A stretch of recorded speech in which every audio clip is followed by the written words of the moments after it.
இன்னைக்கு வந்து புரட்சி தலைவர் எம்ஜிஆர் இறந்து 35 வருஷத்துக்கு மேல ஆயிடுச்சு. இன்னைக்கு சினிமா விழாவில் வந்து புரட்சி தலைவர் எம்ஜிஆர் பேரை குறிப்பிடும்னா அதான் மனிதன், மாமனிதன். அவர் சினிமாவுக்கு அர்ப்பணிப்பு. இன்னைக்கு சொல்லும்போது எத்தனை பாடல்கள் சொன்னாங்க, அவர் படங்கள், கதைகள். நீங்க சொன்னீங்களே புனதி சார், கடைசி வில்லனை மன்னிச்சு வருது எம்ஜிஆர் மட்டும்தான் சார். நாங்களும் சுட்டு கொண்டுடுவோம், வெட்டி கொண்டுடுவோம். நம்பியாரை கொண்டிருக்காரா, அசோனை கொண்டிருக்காரா, வீரப்பா கொண்டிருக்காரா? சாவ விட மாட்டாரு, திருத்தி மனுஷனாக்குவார். அவர்தான் ஹீரோ, அவர்தான் கதாநாயகன். ஹீரோ நடிக்கிறது வேற, கதாநாயகன் வாழ்றது வேற. கதையில வந்து கதாநாயகன் இருந்து அப்படி இருக்கும்.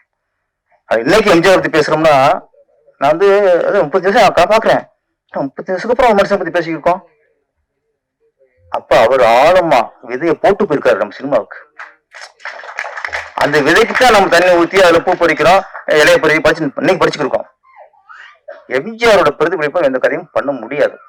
குற்றம் தவிர்ங்கிறது அதெல்லாம் வரும், நம்ம கொஞ்சம் மன்னிக்காம போட்டு அவ்வளவுதான்.